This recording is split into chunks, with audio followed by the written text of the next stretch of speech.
as to how I changed from an evolutionist to a creationist. It's a very difficult story for me to tell, and I always tell it very reluctantly.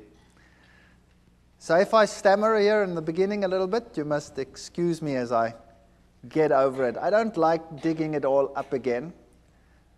But there are occasions when it is important to show people how God has led in one's life. And so I have to start the story with the very beginning. And maybe then from the background we can see why things happened as they happened. It is a strange story. Some of you might think that parts of it are incomprehensible or may even seem too strange to be true. But it did happen, and it is a fact that it happened like that, and I cannot take it away, so I will tell it as it happened, at least what I remember of it.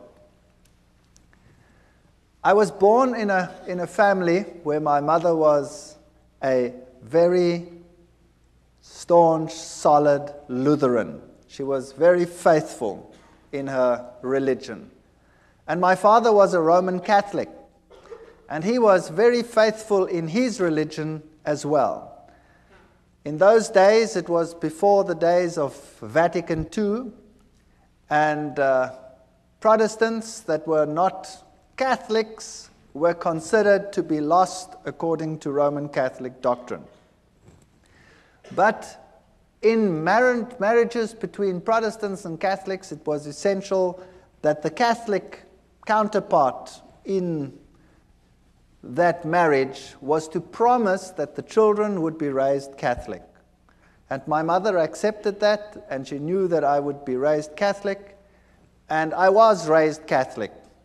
And there was never any argument about religion in our house. My father and my mother respected each other. My father had a couple of problems with the church at one stage because of this marriage, but they overcame them, and then no problem concerning religion ever cropped up in our house. And when I was still quite young, I was about 8 or 7 years old, my mother became ill, and she was diagnosed as having cancer.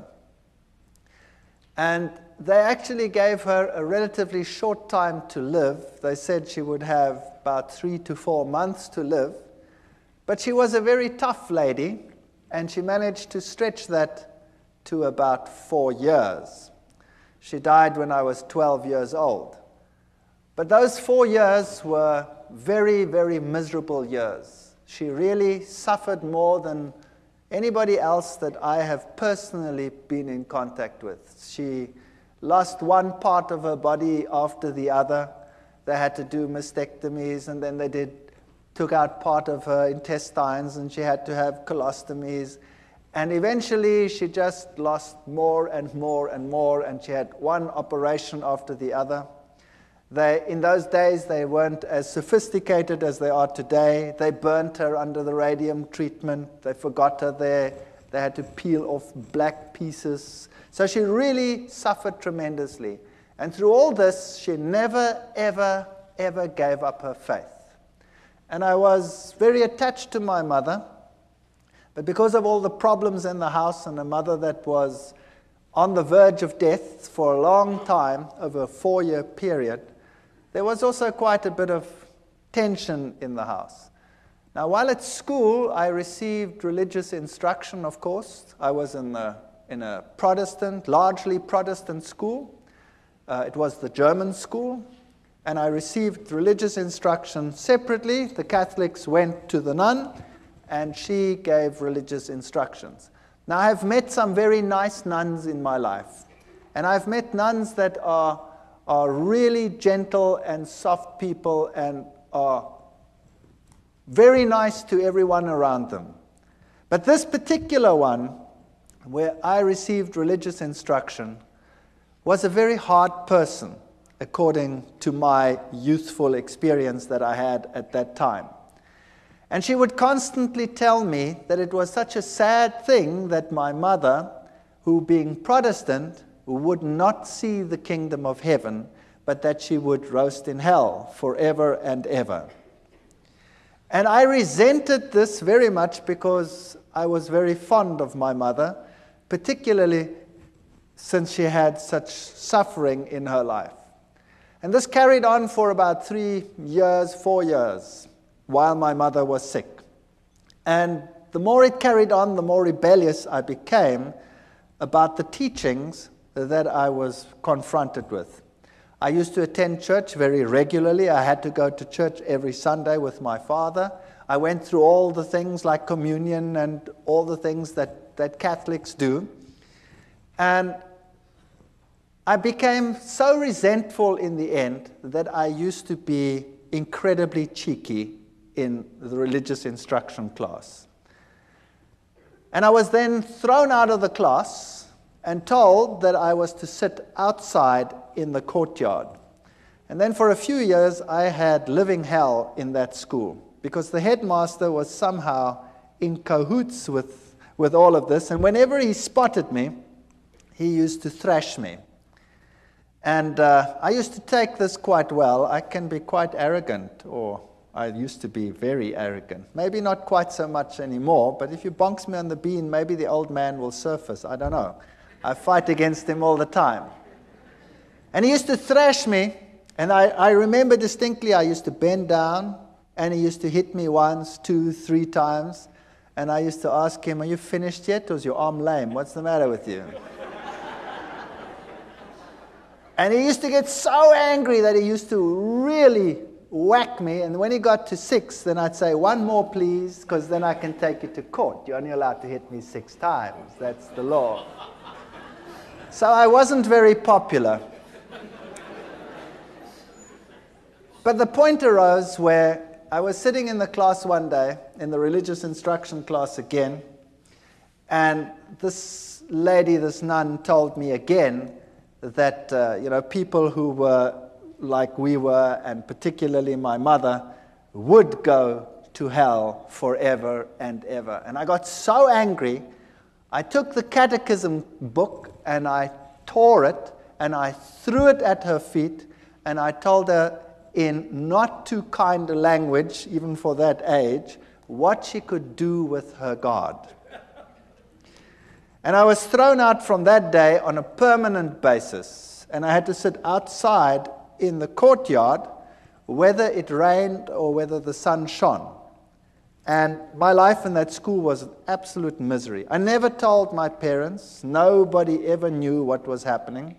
There was another teacher as well who used to call me to the front. Before the class even started, "Would you please come to the front?" And I'd go and stand in the front, and he'd hit me left, right, and threw me out.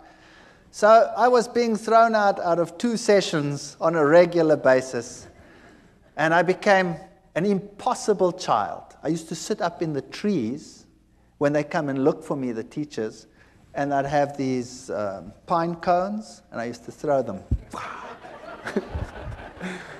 Oh boy, those were the days. In any case, my mother finally didn't make it when I was 12 years old, and she died. And then from that time onwards, my home life totally disintegrated. My father married another lady who was a typical stepmother, sort of a fairy tale stepmother.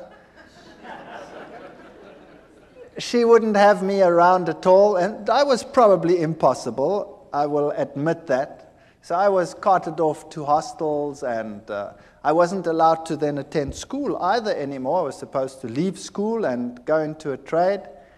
And that's when I woke up and I decided, no ways, and I don't want to do this. So I managed to persuade some relatives, and I went to another school. And I went through my school life, and I did all right, not too hot, but not too bad either. And then I went to the military, and then finally to the university. But from the age of 12, I never trusted or believed in God at all anymore. As far as I was concerned, if he did exist, he was a dragon, and I wanted nothing to do with him. And when I came to university, there I studied science and I studied zoology, and I thought this was the greatest thing since sliced bread. And there I found out about the whole evolution theory, and I was at a university that was the bastion of evolution. Evolution was dished up for all meals. Every class had an evolutionary basis. And it's amazing because it started off as a religious university, and it has a big theology school, and yet the science faculty was incredibly secular, and in terms of its teachings, very, very evolutionary. They had some very important names in the listings of their professors, Robert Broom and people like that who had worked with the Taung skull, the human so-called ancestor, and our museums were full of these people, and I really got into the evolution theory, and I thought this was the answer to all the problems. While at the university, I had a roommate. I was in the hostel there, and my roommate was a very nice guy, but he was very new age, even for that time. That's a long time ago. So the word New Age wasn't even known at that time. And he was into Scientology. You know the science of Scientology, where they put you on the e-meter and you go through your past lives and through all the problems that you had, and you clear your karma by talking it through and talking it out, and then eventually, well, then you become God and you've got it made. In any case, he became my best friend. And I had nowhere to go on weekends. I had nowhere to go during the holidays. I always had to work, put myself through university, because my stepmother had convinced my father that he mustn't pay anything, so I put myself through. I had a great relationship with my father years later, so that'll come right, as you can see. Even the worst situations can come right. And on holidays, I didn't know what to do, so I used to go home with this chap to where he lived, 2,000 kilometers away in another city called Durban. And every holiday I used to go home with him because I had no home to go to. And there I met my current roommate, my wife, who happened to be his sister. Far better roommate than he ever was, I'll tell you. And I have to tell you a little bit about her background. Now you know why I was an atheist. I didn't believe anything. I accepted the evolution theory. It was the answer to all my problems. Now, her background was entirely different. Her father worked in his younger days for a newspaper, and he was sent to investigate all the strange occult occurrences in the country. So he worked for this newspaper, and he had his team and his infrared cameras and all the stuff that you need. And he toured the country from one strange occurrence to the other. He was very skeptical. He believed nothing. He thought it was a big joke, and seances were a big joke and a big fake. And as he attended one meeting after the other, he realized that this was no joke. When he started investigating some of the strange events, and he'd put up a camera, on one seance he was putting up cameras, and he was always looking underneath for hidden mics and what have you, and something grabbed him. There was nobody that grabbed him, but something grabbed him and beat him up to such an extent that he had an egg-sized boil on the top of his head and was lucky to get away with it with his life. Now, when that happens to you, you start thinking, well, there was some hidden microphone that did that. And he came into situations which were so strange that he became involved in them later. Situations like a house where, when the little child had been sent to bed, the shoes would come walking through the room. And another situation where a newborn baby used to scream hysterically, and when the parents came in, they'd always used to find the baby on top of the cupboard, newborn baby, out of the cot, on top of a cupboard, and they'd walk up and just manage to save the child as it fell down. Now, he went to that house and he sealed every single window, and he had his guards outside because he thought, somebody was playing the fool.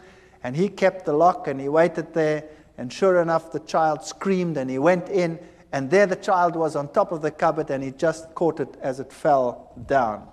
There was other occasions when in a certain house human excrement was flying around. And he sat in this house and it started howling and the human excrement started flying against all the walls. Strange, strange occurrences. Witchcraft of the worst kind. There was one house that was plagued by a baboon that used to come in and tear everything apart. That's a big ape. And it tore everything apart and it terrorized this family and they could never catch it. And then one day they shot this baboon as it came in, and it ran out and the blood trail ended up on the veranda outside. And as they came out, the blood trail ended and there lay one of the workers dead. So this was typical African witchcraft as you find it in Africa, in some places even today still. And this convinced him that there definitely was something going on, and he got into seances more deeply, and then he started learning that, there were higher mediums and lower mediums, the riff-raff mediums for the lower people, the higher mediums who communicated with the better spirits. And this is how he became involved in this type of thing, and then eventually he moved into the New Age sort of movement and became very high up in this sort of agenda. He wrote books on it, and he was very well received in those circles. Later in life, my wife's parents got divorced, and he married a lady who was also very, very high up in the New Age movement. In fact, she is one of the instructors in the Course of Miracles. She teaches people how to become Christs and to perform miracles. Incredibly evil situations sometimes in that house, and the occurrences that happened in my wife's house as a child were very strange indeed. They would have one chair where there was always someone sitting breathing heavily. And they had a cane that used to go walking and a rattling and sort of things like that. She grew up with this situation. To her it was nothing. She was used to it. Now to me it was very strange, and I was an atheist. I didn't believe anything. I tried to rationalize it in a scientific sense. And then when my wife and I got married, we moved to the city where I was in the university, and for years there was no real problem. And then my wife, we had the first child, the second child, and then the youngest child my wife was expecting when my father-in-law came to visit. And he moved into an outside flat that we had, an apartment, and there he stayed with us. Now thinking back, I know that this is where it all started. Because if you have an occult presence, then you will have this influence on your home for a long time. I can perhaps tell you that when we were just married, we moved very close to them, and there were very, very strange occurrences in our house. Absolutely horrendous occurrences on some occasions. Our dishes would fly through the rooms and smash against the walls and things like that. Or you'd park the car and the car would rock and fall over against the side of the garage. We had very strange happenings on a previous occasion. But you forget about those things, and later on you rationalize them as well, and you say they didn't exist or they were strange. When my wife was expecting this last child, when my father-in-law moved in, she became very ill indeed. So ill that we didn't think that she would survive. And she was in hospital, in and out of hospital, and on a respirator, and she was very, very sick. And then we decided that there must be something wrong with this pregnancy, and the doctors had a look at it. And they said that the best thing to do would be to have an abortion, because the child was probably dead. They didn't have a scanner at that stage in those hospitals, so they couldn't tell properly, and they didn't know whether this child was perhaps dead. So we decided that we'd have to transfer to another place where they could do a scan, which we then did. And she was very ill. She had a very high temperature, and they did the scan, and this little fetus was only about so big, and he was perfectly well, and he was sucking his thumb, and we decided that we weren't going to do this. We were going to sit through it and see what happened. And eventually, through 9 months of hell and of sickness and coughing, and more in hospital than out of hospital, my wife was discharged, the child was born, and this child was the most miserable child that you can imagine. He was impossible. He used to scream from morning till night. If you wanted to feed him, you had to wrap him round and round in a blanket so that he couldn't move his arms, or else he'd claw and scratch at you while you were feeding him. And if you put him to bed, he would scream and scream and scream.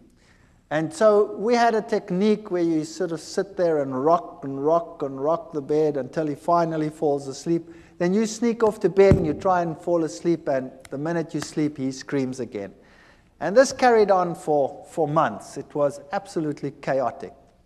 And nothing you could do could console this child. My wife was a wreck, I was a wreck, we were all totally destroyed. And then one night at 2 o'clock, I had a dream that I was being strangled. And it was so vivid that I woke up with this perspiration falling down my face, and my heart was pounding like some drum inside me. And I sat upright and tried to recover from this terrible nightmare. And the next moment, the little one in the next room screamed as if he was being murdered. And my wife and I got such a fright, we stormed out of bed, ran to this little baby, picked him up, and as we picked him up, he started shaking violently. And his temperature would rise, and then he'd go into fever cramps. And so we rushed him off to hospital, and they had a look at him, and they had to put him in a refrigeration tent. They had a tent sort of that's cooled, and put him on a drip, and then it would be touch and go whether he would live or whether he would die. And he'd recover from this and come back home as impossible as he was before. And it would go fine for about 2, 3, 4 weeks. I can't remember what the gap was in between. And then precisely 2 o'clock at night, exactly 2 o'clock, it was uncanny. We had a clock on our bed, and it was a display clock, so you could see exactly 1400 hours, and 2 o'clock, whatever it was, 2 o'clock in the morning, that's when I woke up, with this terrible feeling that I was being strangled. And I shook my wife and said, I've just had that terrible dream again. And then the little one would scream in the next room, and we'd run, and we'd pick him up, and the same thing would happen. It was so bad that we would think that we wouldn't make it to hospital, the child would die. There was nothing you could do. As soon as he started this screaming, his temperature would just rise, and it would just go so high that he would fall unconscious. Eventually, they got to know us so well that the hospital had this place prepared for him whenever it was necessary. They didn't know what was the matter with him. They could never find out. On one occasion, the doctor said they have to do a lumbar puncture because there must be something wrong with his cerebrospinal fluid. Maybe he has some brain infection that is causing this. And I remember taking him to this hospital, and he was just a baby. And afterwards, he screamed so that my wife became quite hysterical. When the doctors came out, they said, this is incredible. There were 4 adults that had to hold this child down. He was less than a year old, and the 4 adults had to hold him down because he was plucking them around. So this little chap was, if anything, definitely very much possessed.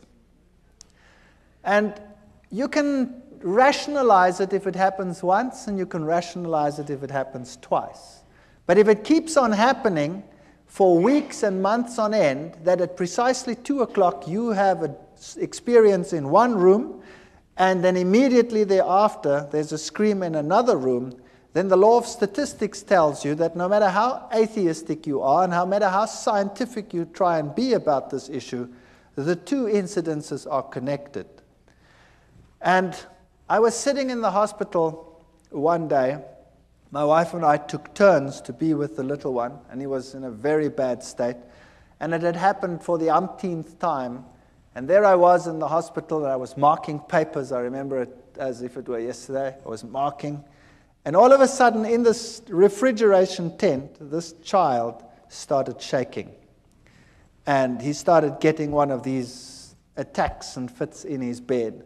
So I went and ran and called the nurse, and I picked him up, and he shook so that he tore the drips out. Now, this child had been on so many drips that they couldn't find the veins anymore on his arms or on his legs, so they had to put it into the veins here on the head. And he shook so that they tore out. Now I've got this child in this fit, and I've got this child with his thing torn out, and he tore the vein completely, so the blood was running down his face. And it was such a horrible sight that I went crazy. I couldn't handle this. And eventually he calmed down, and they put him back in the tent, and they got the drip back in, and he managed to survive the night. But that night I sat there and I said to myself, what can I do? There is no medical help. Nothing can help us. And the two incidences must be connected. Where do I find help for this situation? And they tell me, once a Catholic, always a Catholic. And as I was sitting there that night in that hospital, mulling over these things, the images of the Catholic Church and its power over demons, and the film The Exorcist was just in circuit. And I thought to myself, perhaps I can go back to my old church and ask them to help me. So I made a resolution that I would do that because I had no other way out. And the next day I went to the Catholic Church, and the Catholic priest was sitting in his room, and I remember this as well too. He had the glass there, and there was a brandy bottle there, and he wasn't too sober. And I went up to him and I said to him, I'm a Roman Catholic, but I don't come to church, and I have a problem. And he said, well, what is your problem? He was very nice. And I said to him, well, I'm an atheist and I'm a scientist. I don't want to talk about this thing like that. And I sort of ummed and ahed, and I said, well, I have a problem at home. He says, well, what kind of problem? I said, well, it's a problem concerning strange happenings in my home. And he says, oh, no, I want nothing to do with that. And he said, it's not my field. Give me your name, give me your telephone number, we'll come back to you. So I gave him my name and my telephone number. All I'd said was, I have strange happenings in my home. That's it. And I went home and I thought, well, that was a lot of help. Thank you very much. And I wasn't home very long when I got a call from another priest. And this one sounded very sophisticated. And he told me whether I would like to meet him at a monastery nearby. So I went to the monastery, and there was this old man. And he was so impressive. He really made such a powerful impression upon me. He told me to sit down, and then he started to tell me what the problem in my home was. And my mouth fell open. If there was a fly, it would have gone straight in. He told me there was a problem in my house, that Satan was trying to kill my son, and that we were being terrorized. And I said to him, that's impossible. How do you know that? I never said anything to anyone. He says, never mind how I know. I also know, he said, that the problem in your home is so severe that it will take the highest levels of action in order to get rid of it. And we will also have to say a mass in your house. And then he said to me, it is illegal for me just to say a mass in any house. To say a mass in a private house, I need to have permission from the bishop. And I already have it. Here it is. And there was the signed permission from the bishop to say a mass in my house. He knew beforehand what was going to happen. He knew beforehand that he needed the permission. And everything was arranged before I even told them what the problem was. Now that blew me out of the water. Then I said to him, fair enough, then you can come to my house and you can do whatever you have to do. But I have a problem in that I was am an atheist. And I haven't been to the church. And now you're going to say mass and all these things in my house. And, you know, I've been a bad boy all these years. And he said, but surely you won't be an atheist anymore. And I said, what about my wife? She's not even Catholic. She's Dutch Reformed. He says, no problem.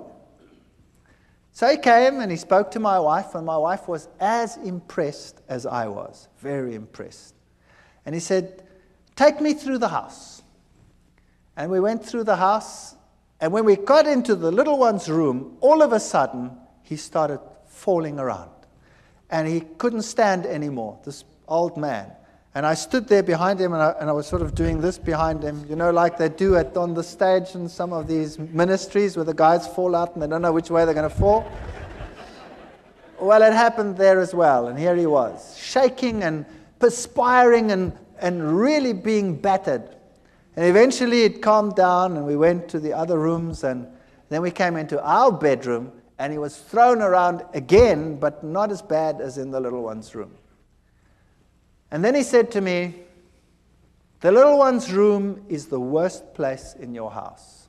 Now we have to exorcise your entire house. Bring me some water. We brought him some water.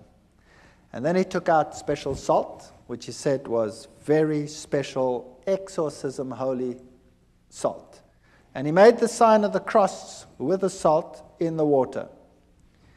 And then he also told me that he had a special ring with him which had the relics of a particular saint that was potent in terms of exorcising. And this priest, had been an exorcist for the Roman Catholic Church in many countries. He was Irish.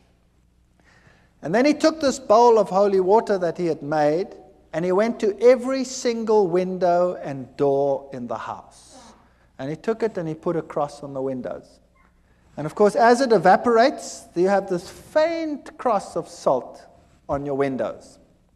And he went through the entire house with this holy water, and then he put the holy water down. And he said, now we tell the Mass here in this child's room.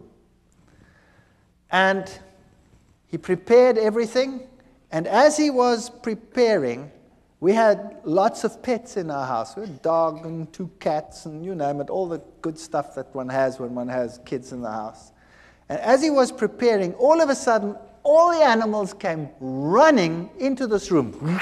And there they sat. And I looked at this and I said, well, this is weird. What's going on here? And he did the Mass. And then before he left, he said, what you have to do now is above every child's bed, you have to put the following. And he took out of his pockets amulets from Lourdes, where Mary had appeared. And he gave an amulet from Lourdes. He said there were many fake ones. This was the real thing. And we had to put it above each child's bed. And then he did an amazing thing. He took his ordination cross off. And he gave it to me and he said, this one you put over the little one. I hate it when the devil destroys little children. And we hung it up over there. And my wife was giving pottery classes at the Technicon at that time, and she'd made a very beautiful pot. And so she decided to give it to him as a gift, because how do you pay for what he did? I mean, what do you do?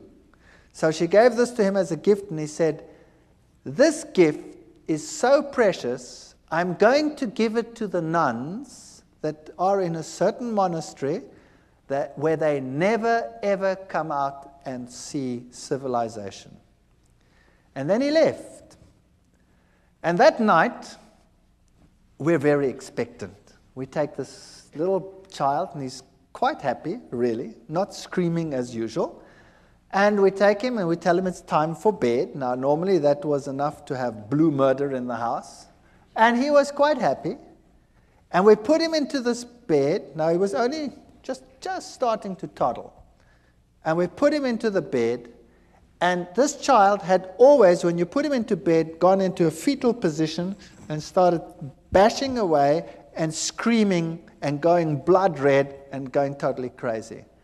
That night, we put him into the bed, and he rolled onto his back and laughed. And he put his arms out like that, and he did goo-goo sounds like little kids do, and he fell asleep. And for the first time in his life, he slept right through the night.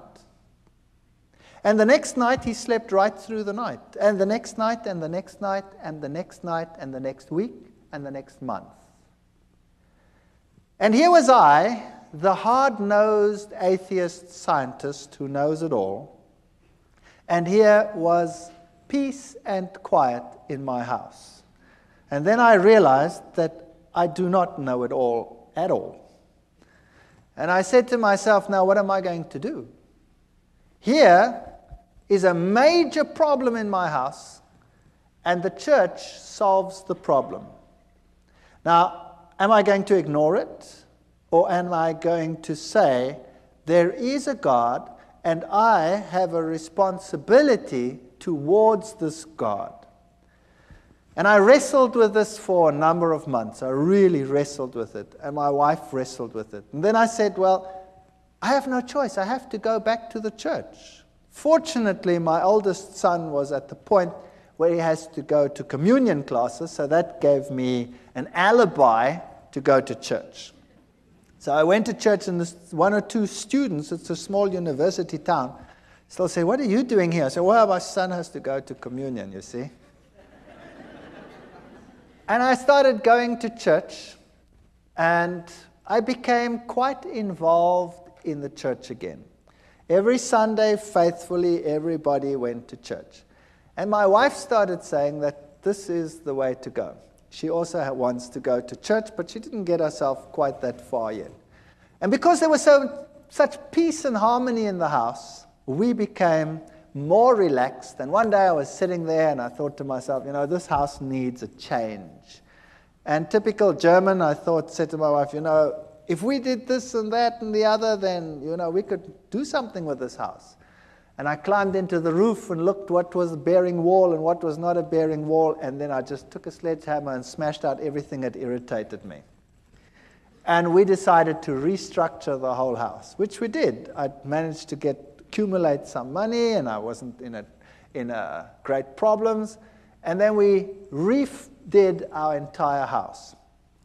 And during the process, I had to go and see a man for the kitchen. I wasn't really involved in the church yet. I'm sort of in the stage of, I don't really know, but. And the man who did the kitchen came and said to me, by the way, I walk with the Lord. And I still remember distinctly thinking, oh, brother, another one who walks with the Lord. And I said to him, okay, that's fair enough. You walk with the Lord. I was very cheeky. You walk with the Lord, but I just want a kitchen. Is that okay? And he said, yeah, okay, that's okay. But can I give you this? And he gave me a pamphlet. And, well, he was a nice guy, and, I stood with the pamphlet, and I put it in a drawer. And I said, well, I'll read it later. And then he put the kitchen in, the house was finished, and when this was all done, I started going back to the church. And this carried on for a period of 1 year, and I faithfully went to church regularly. And I always sat there on a Sunday morning and I marveled at all the things that I knew were happening in the Catholic Church. I went through the catechism again as my son went through the catechism. And I wondered at the same ritual happening every time. You know, the host going up, the change from bread to divinity, the little box with the red light where God was. And I started puzzling as to why God wanted the same things over and over again, and why he was satisfied with the same ritual over and over again.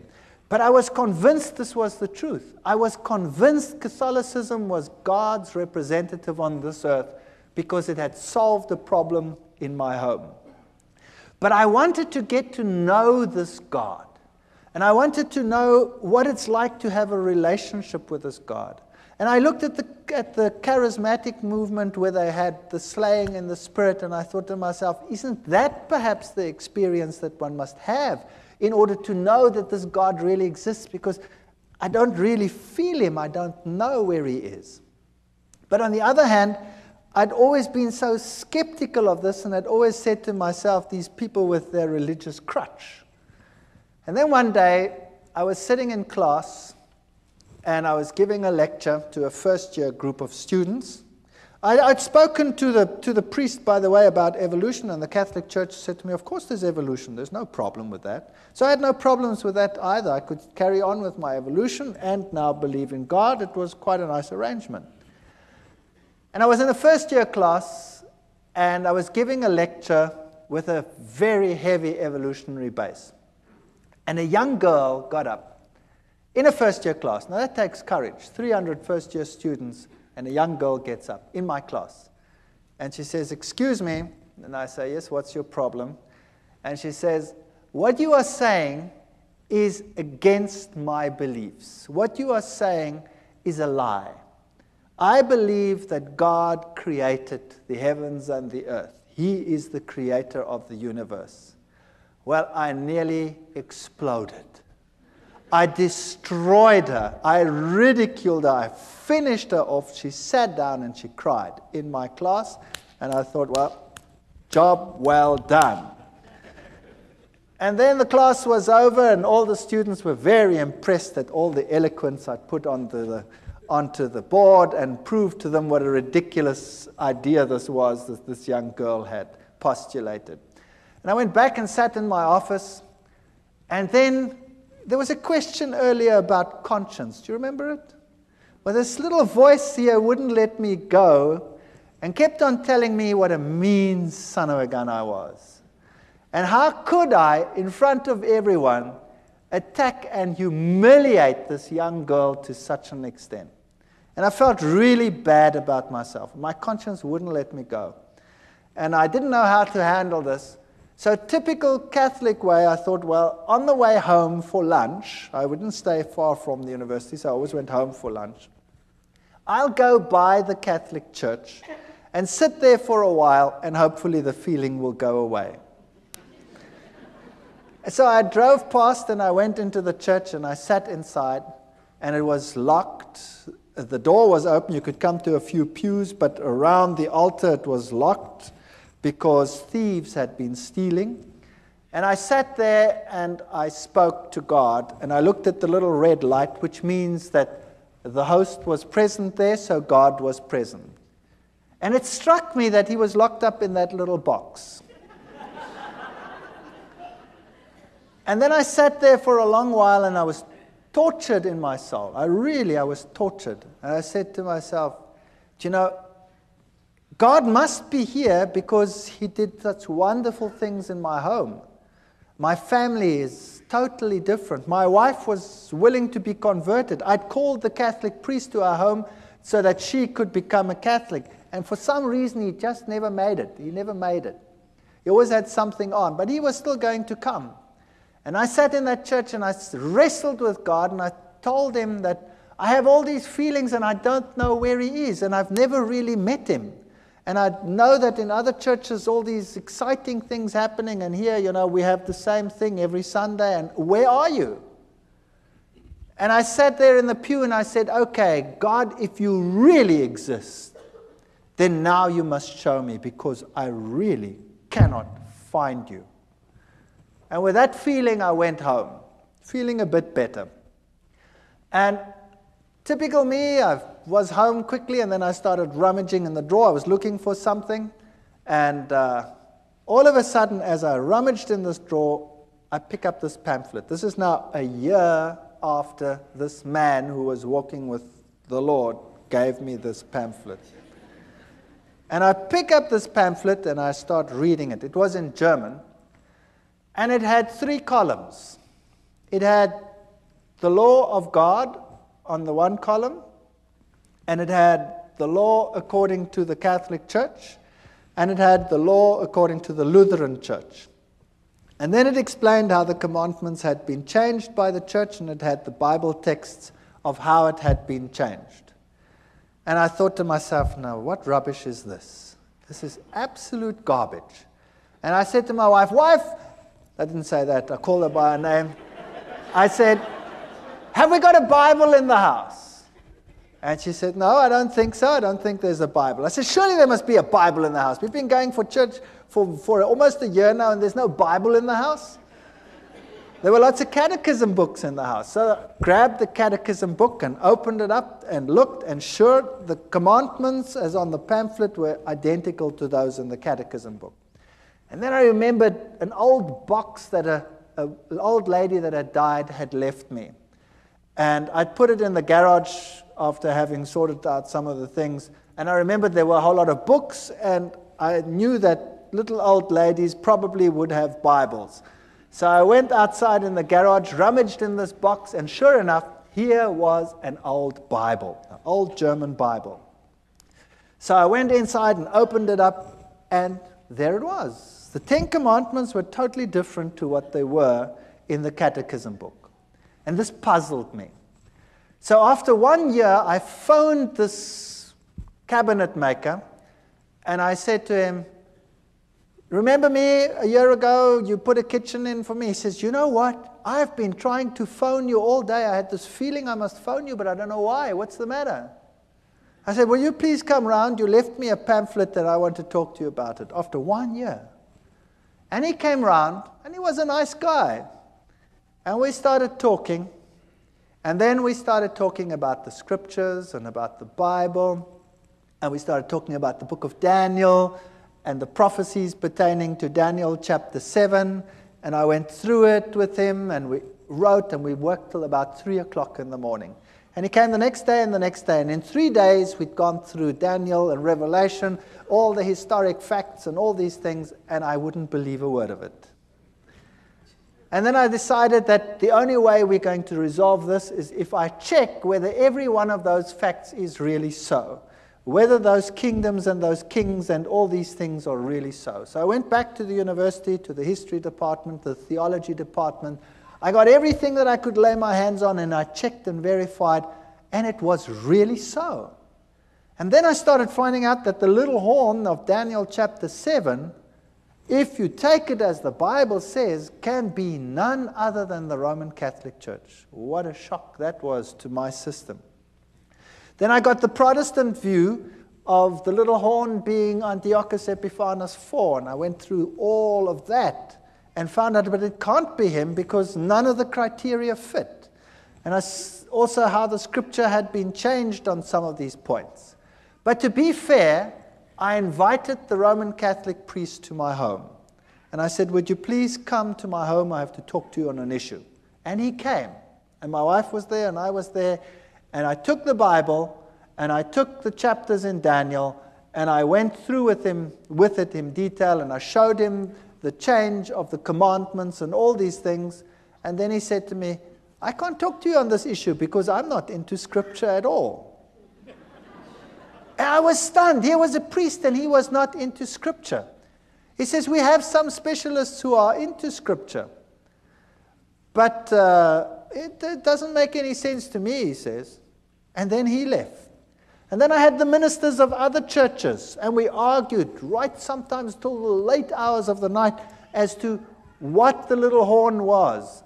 And every time they come back to Antiochus Epiphanes, I'd show them, but it can't be because he comes after Rome, etc. It can't be in Greek times. And eventually they would all leave as well and say, it can't be any other way. So I was confronted with this tremendous dilemma. And then the worst thing of all was, we started talking about the Sabbath, this other man and I. And we went through the whole Sabbath thing. And then I said to him, but this is ridiculous. How can you keep a commandment which you keep because the Lord created in 6 days the heavens, the earth, the sea, and all that in them is? That's ludicrous. Everything came into existence through evolution. And he said, no, it came into existence through creation. God created it. You know, and the little girl pops up into my mind. And I said to him, but that's rubbish. He says, I'll prove it to you. I said, you try. And he tried. The next day he was at my house with a pile of books like this, all on creationism, and he gave them to me. And I remember going through those books. I was sitting in my office. I used to give my class and run back, and I went through those books very quickly. And I gave them back to him in a very short time period and said, there are your books. And he says, what do you think? I said, I've never read so much garbage in all my life. So he said, don't worry, and he brought me another pile like that. And I went through that lot, and it was so confusing and so full of garbage. So I gave it back to him. And I said, it's so unscientific, I cannot accept this. So we argued about God being a creator or not a creator, and I would kill him with science. I had all the terminology. I was a lecturer. I was an evolutionist. I knew what to tell these people. I've been trained to wipe out people who oppose, you know, the scientist on any of these fields. And he got so frustrated with me. And then one day he was so frustrated, he says, you know what? I said, what? He says, I haven't got a problem with evolution creation. You have a problem. You solve it.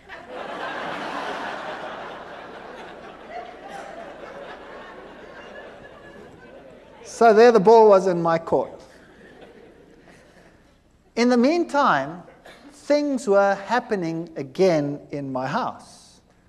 The little one would again become miserable every time it was time for bedtime.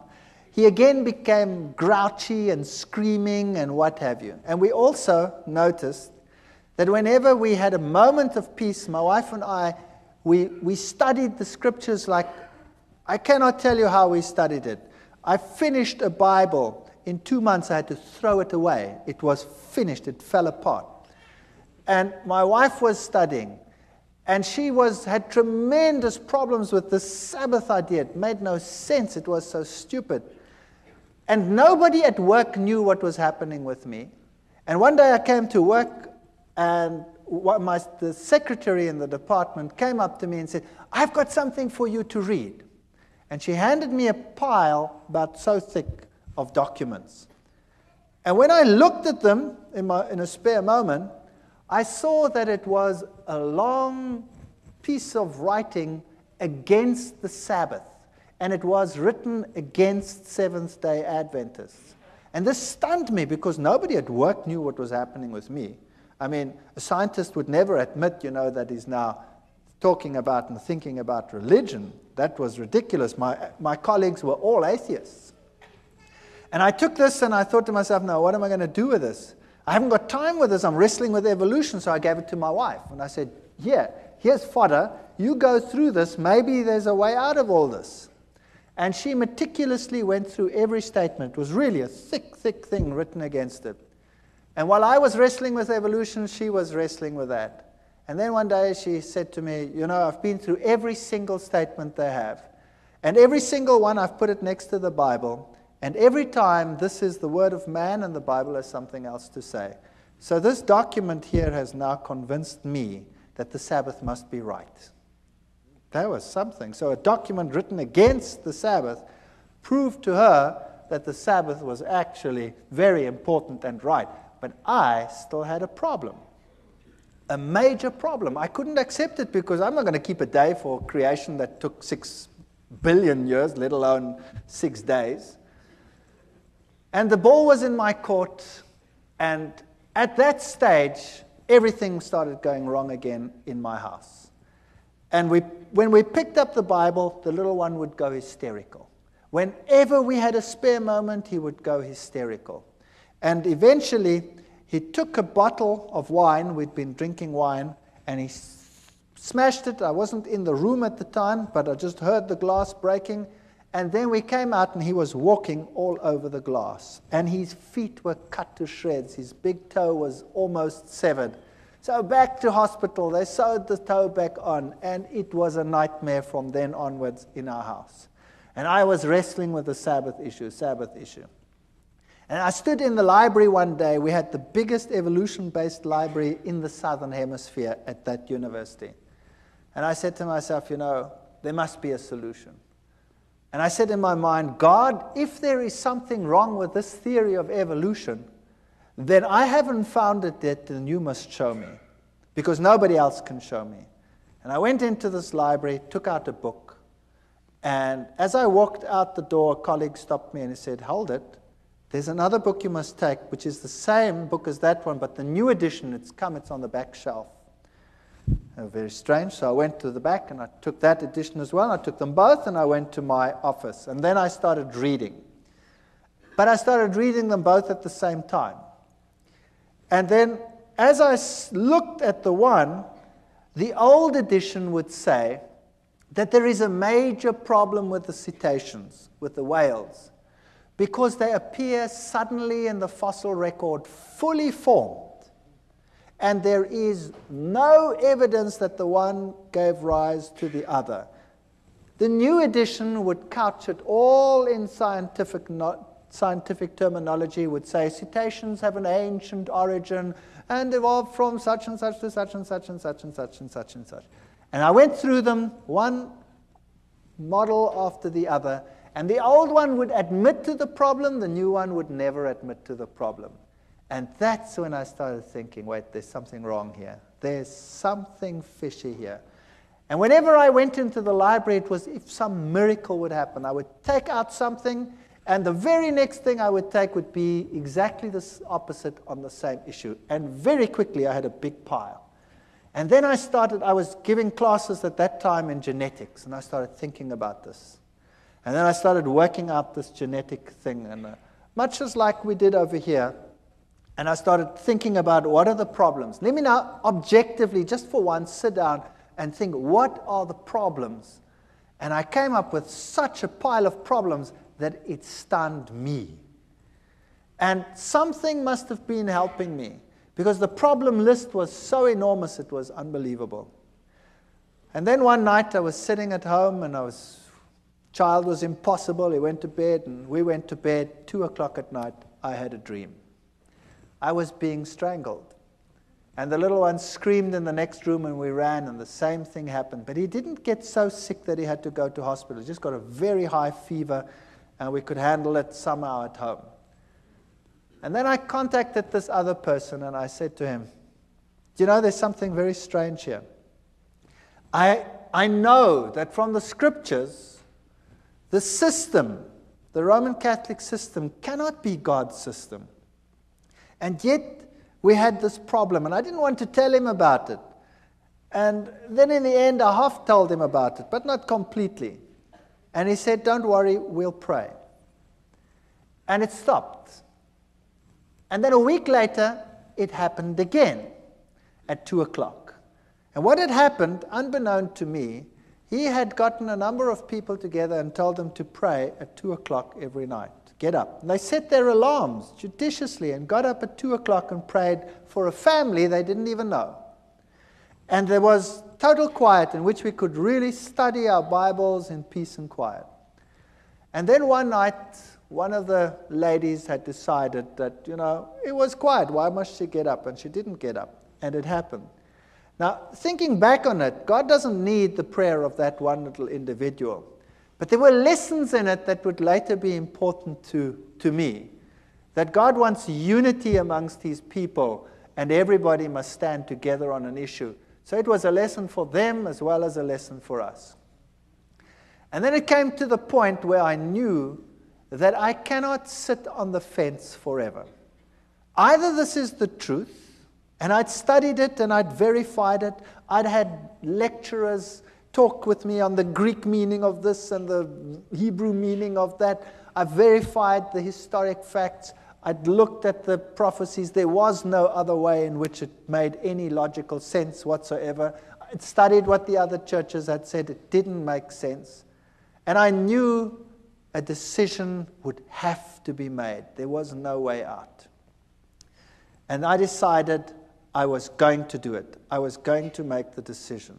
No matter how ostracized and how weird this church was to me, the first time my wife saw Adventists, she burst into tears. They ate so strange. They were so different to what we were like. I remember the man said to me, "Don't you want to come to one of our services?" And I said, "That's Sunday. That's my day off. I walk around in jeans and a T-shirt and slops. And I'm not going to any church whatsoever if I can't go exactly like I am. Because if I went to the Catholic church, I went in jeans and T-shirt and slops." He said, "That's fine. Come." So I went to the Catholic church, to the Adventist church, and I sat there in the back. And I looked at all these people with their suits and their ties, and I thought, yuck. And they all looked at me, but they were all pleasant about it. And strange things like that. And I didn't like the setup. I didn't like what they looked like. They looked so different to everyone else, you know. My friends were rough, and they would make coarse jokes and all kinds of things, and these were so different. My wife burst into tears when she saw things. She said, "I don't want that lifestyle. I want my old lifestyle. We used to sit around the swimming pool and drink beer and have friends over and, have parties and stuff like that." And they were so different. It's so night and day difference that you think you could never be happy over there. She cried and cried and cried, but knew somehow she'd have to go back in any case. And then one day I decided that I couldn't take it anymore at work with all this evolution teaching. And another strange thing happened. I was asked by the then head of the department to lead an evolution discussion group with the postgraduate students about 2 weeks later. Everybody gets a turn, but mine wasn't for months. Something happened and mine was moved forward. Now I sat with a major problem. Do I go into that with my mouth full of teeth, pretending to be what I am not? Or do I stand up and for what I now believed? And I was really so chicken, it's unbelievable. I was so scared of this event. To lose face amongst your colleagues when you've been such a bee's knees all these years is really a painful experience. And I decided after much wrestling and soul searching that I would do it. My new friends, who had become less weird in my eyes over time, would pray for me while I did this. And I went into that lecture hall, and the whole staff was sitting there. This was a postgrad affair, so the whole staff was there and all the postgraduate students. And I start the ball rolling with the lecture normally, and then you start this evolutionary discussion group.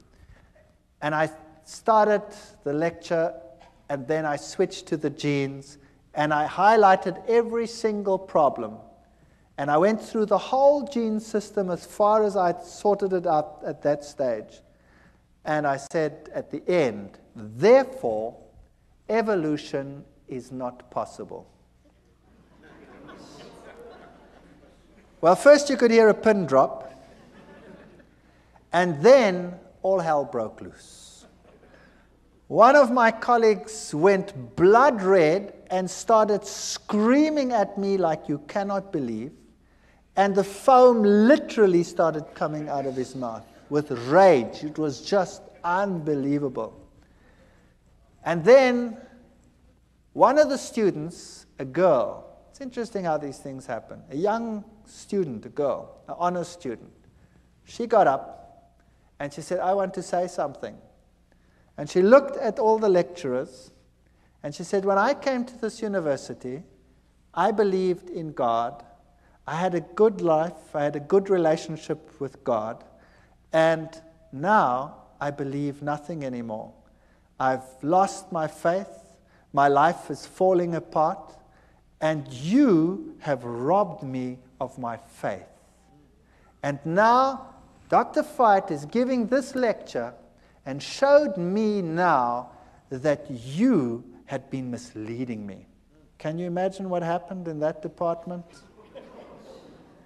That was the end. My life was not worth 1 cent in terms of my scientific credibility. I was finished. When I walked down the passage, my colleagues would turn around and walk the other way.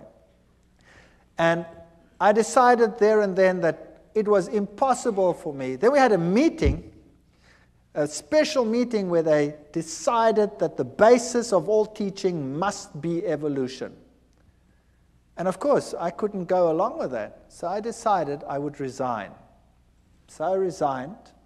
And the head of the department said, you know, you can't just do this. I mean, I had a lot of students, and I was quite popular amongst the students. And I had most of the postgraduate students were under my supervision. And then the rector of the university called me in. And the rector said I must come to him. And I thought to myself, wow, now I must go to the rector. What do? I've got nothing decent to wear. I've never possessed a suit in my life. I bought the suit to go and see the rector. Can you believe that? And when I put on the stupid suit to go and visit the rector, something struck me between the eyes like a hammer blow.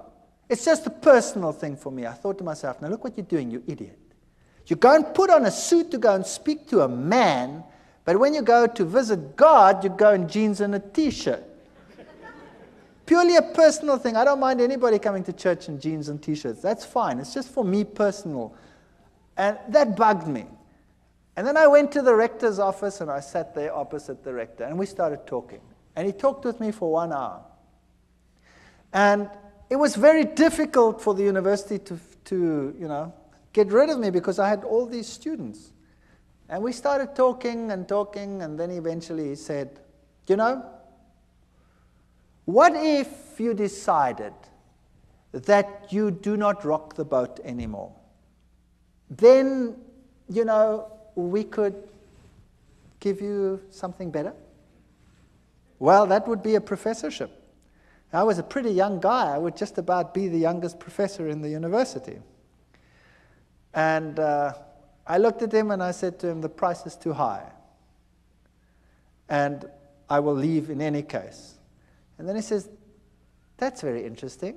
By the way, who do you think has the truth? And there I sat, my mouth full of teeth. Do I admit that I believe that some little sect that everybody detests has the truth? And do I say this to a man who has this high position in this university and in the government at large? And I said to him, well, you know, religion, Christ, churches, whatever. I can't even remember what I said. And he said to me, no, that's not what I want to know. I want to know from you, who do you say has the truth? We went through the same ritual again. And he stopped me and he says, no, I don't want to know that. I want to know from you, who do you think has the truth? And I started off with this again, and in the back of my mind, I heard this terrible cock crowing. 3 times, I thought, oh.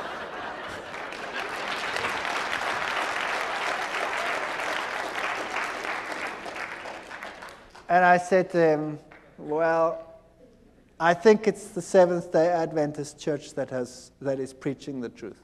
And I thought, no, that's it, I'm a dead man. And he said nothing, not a word. He just said, oh, well, thank you very much.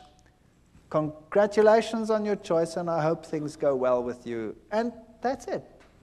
And I've resigned from the university. And I put my house on the market, and the very first guy that walked into my house said, wow, what a house, and he bought it. The very first guy. And there I had this money, and I knew now my scientific credibility in the world was over. University was a career that I'd given up for my faith, and God would take care of me from now on, and things are going to be just honky-dory. I'm going to now take this money, and we're going to do something great with it. We're going to start a little farm somewhere, and we're going to get people to come, and we're going to witness, and we're going to do great things with all this money. And I got some guys together, and we started this thing. And then we planted wheat, and the wheat grew like crazy. And it stood so high that the farmers in the entire district came and said, "You guys, you were at university, you know something special." And I said, "Well, nah, we're doing exactly the same thing you're doing," but I think to myself, it's because we're walking with God now. That's why our grain is so much higher than yours. If you would do the same thing, then your grain would also be better. You see, once a Christian boy, everything will go just great. And I was quite happy to be out of the university, and we moved out to this place, and we started this whole thing going. And then our money was all invested in the land, and we invested lots more money on loans and things for whatever is necessary to put in the wheat crops and all this sort of thing. And then a flock of birds arrived, such as you have never seen in your entire life. And they ignored all the farms with the little wheats on them, but they sat on mine and made it home. And they were just stubbles. And then, you name it, it went wrong. Sanctions came in against South Africa at that time. The economy was totally destroyed. Interest rates that had been at 3 and 4% shot up to 28, 30, 36% in some cases. And loans that were nothing to repay became a total nightmare. And the only means of making money was taken away, and we were totally destroyed. Everything I ever possessed was gone with a wave of a wand. It just ran through my fingers. And all the crutches that I'd been leaning on were gone. And the birds ate my fields. And I said to God, "How can you do this to me? How can you destroy me? How can you allow this to happen? And I have no means of supporting myself. I have nothing. My scientific credibility is zero.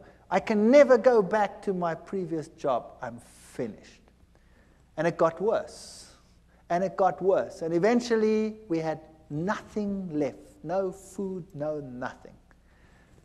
And my wife and I and the children, we sat down and we talked about it, and we decided, if this was the truth, and I don't believe that all the things that had happened were from the other side. You see, when I made my decision, that child of mine had changed. He became a totally different child. Whereas before, he wasn't sick, but he had a dark, somber look in his face. He changed to such an extent that he became the sweetest, nicest child in our entire home. He became a pleasure to live with. And I knew that what had happened before was a ruse. I know the Bible says Beelzebub wouldn't drive out Beelzebub. But what had happened in my house is that he wasn't driven out by Beelzebub. When the Catholic Church had come and done its thing, Satan had told his demons, "Stand back." And when you stand back and allow the child to lie back and relax, they will be ensnared twice as much as they were before. And it happened. But after we made our decision, this child was completely cured. He is the most spiritual of all my children. And he is so different that I knew that had to be from God. It was a totally different ballgame. The other interesting thing that happened was that same Catholic priest, after all this time, more than a year, out of the blue, while I was wrestling with this decision, phoned me.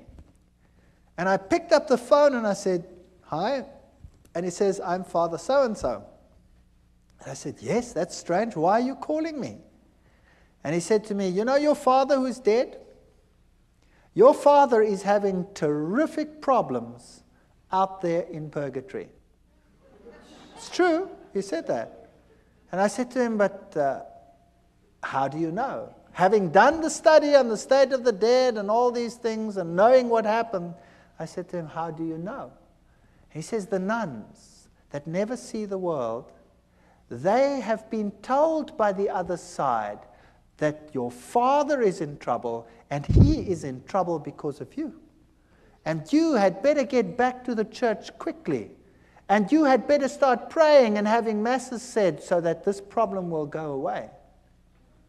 And I said, "Thank you very much for the information," and put the phone down and remember thinking, "You're too late, devil. You are too late." That man was a nice man, and he is deceived, I know. And the Lord will hopefully lead him to a better life and a better understanding one day. But here I was on this farm with no money, no means, no nothing, destroyed career, no chance of getting back, ostracized, laughing stock of the academic world, and no money. And we knelt down and we claimed every promise in the Bible and said, "Lord, you have promised you will take care of all our needs. You have promised that the children of a righteous man will never be seen begging in the street. There is no way out of the dilemma that we have. There is no money, there's no food, there's nothing. But we believe your promises." And we wrote a letter, and we put it down in writing, all the promises, and said, "You cannot lie. Therefore, these promises must be for us. And if our life out here is destroyed and our farm is destroyed, then so be it. There must be something else that you have in mind." And then we went to bed. And the next morning at 8 o'clock, the phone rang, and a professor from another university phoned me and said one of his colleagues has got a major problem and has to go away and has to take extended leave for a year. And they need someone to replace immediately, and the subject being taught is exactly the same field that I was in. And I said to him, "Well, what do you want me to do?" He says, "Well, you could come and give the classes." And I said to him, "But, you know, what about, He says, "Never mind, as long as you stick with science, and who cares, it doesn't matter. You come and would you do that for us? We're in a jam and we need someone and we know that you're available." And I said, "Well, that would be great. Thank you very much. When do I start?" And he says, "Well, we'd have to get it through the committees and probably in 3 months' time." And I said, "Okay, thank you very much." Put the phone down and said, "Nice try, God, but in 3 months' time, I'm dead meat. I've got nothing to eat." And I was so depressed. And then about 20 minutes to half an hour later, the phone rings again. And it's the same man. And he says to me, "Something strange just happened." I said, "What happened?" He said, "I went to the rector's office to have him sign this thing so we can start the ball rolling. And the rector says, 'I have no time. I have no time for committees to call them together to get the process rolling. What is it you want?' And I explained to him what I want, that I have to replace it. And he said, 'Come here, I'll sign it.' And he signed it and he said, 'Appoint the man. He can come tomorrow if he has to.'" So I said, "Wow. So when do I start?" It was Thursday. And then he said, "Monday. You start Monday." I said, "I start Monday?" And I was in another little town, and I had a farm, and there were cows. I was bankrupt, and who was going to take care of these stupid cows on the farm? And 10,000 problems to be solved in one weekend. Impossible. And I put the phone down, and I said to my wife, "I've got a university job. Only for a year, probably, but it's okay. We've got something to go to. I start Monday, but who's going to take care of the rest?" So we prayed, and we said, "Lord, You have one solution. Surely you, knowing everything, must have the other solutions. And we had hardly finished when there was a knock on the door and a young couple arrived.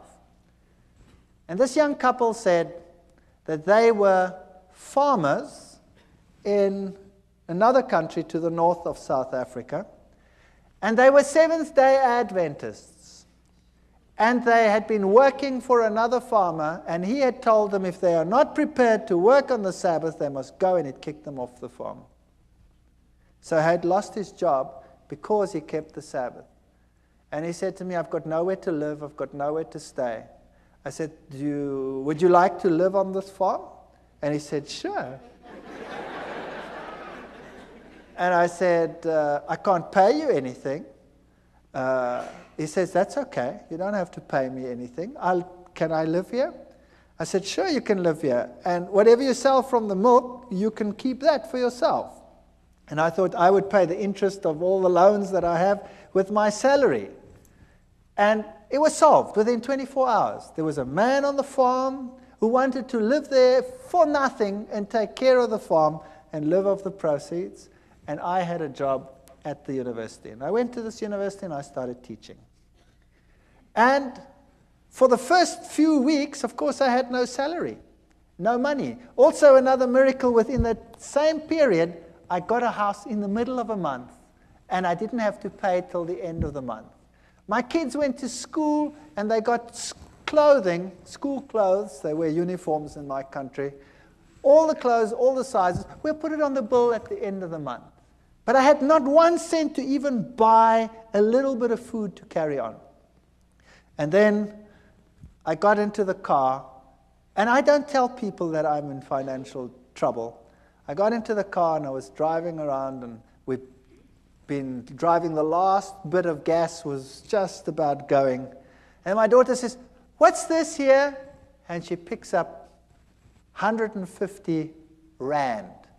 That then was the equivalent of about $150 in the back. She says, it's lying on the floor. And the next week there were another 150. I don't know how it got into the car, but it kept us going until my first salary check arrived. Now I can tell you, this is the real truth. There were times when we had very hard times, when we had virtually no money. All my money went into interest payments. And there were times when we really ran out and had no food whatsoever. And I remember one day sitting around a table with no food, praying to the Lord and thanking Him for what we were about to receive. And this is the truth.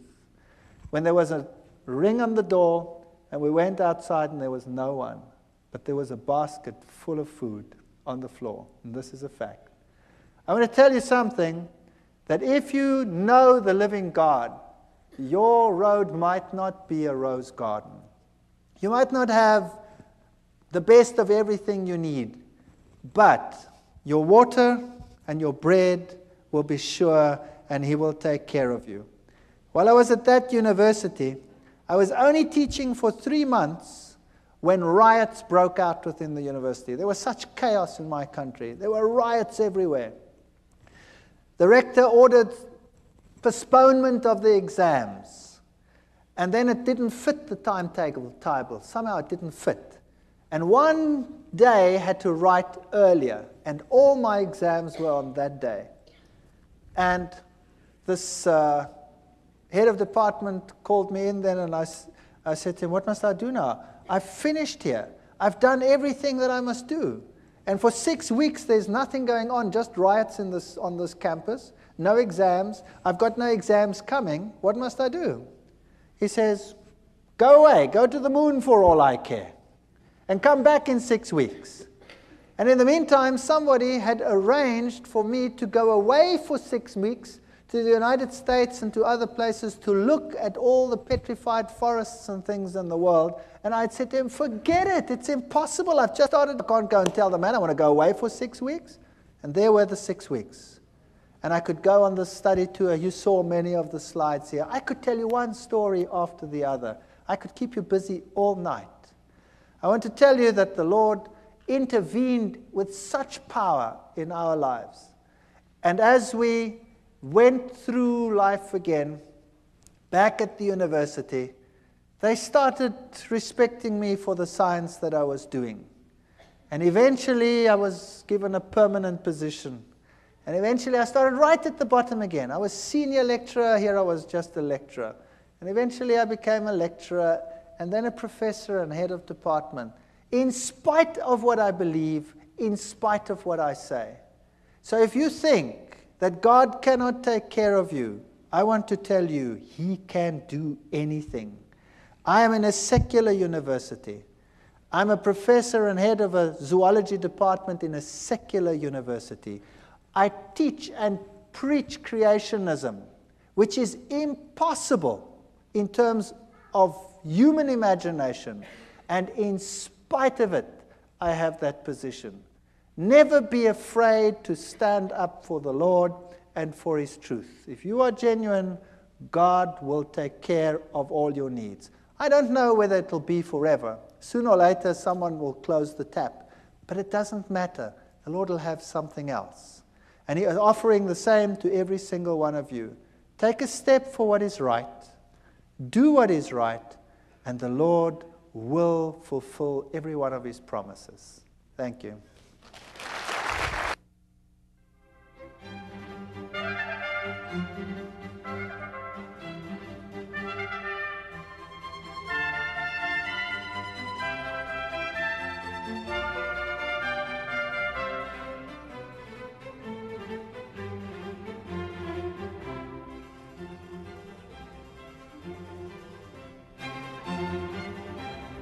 Thank you.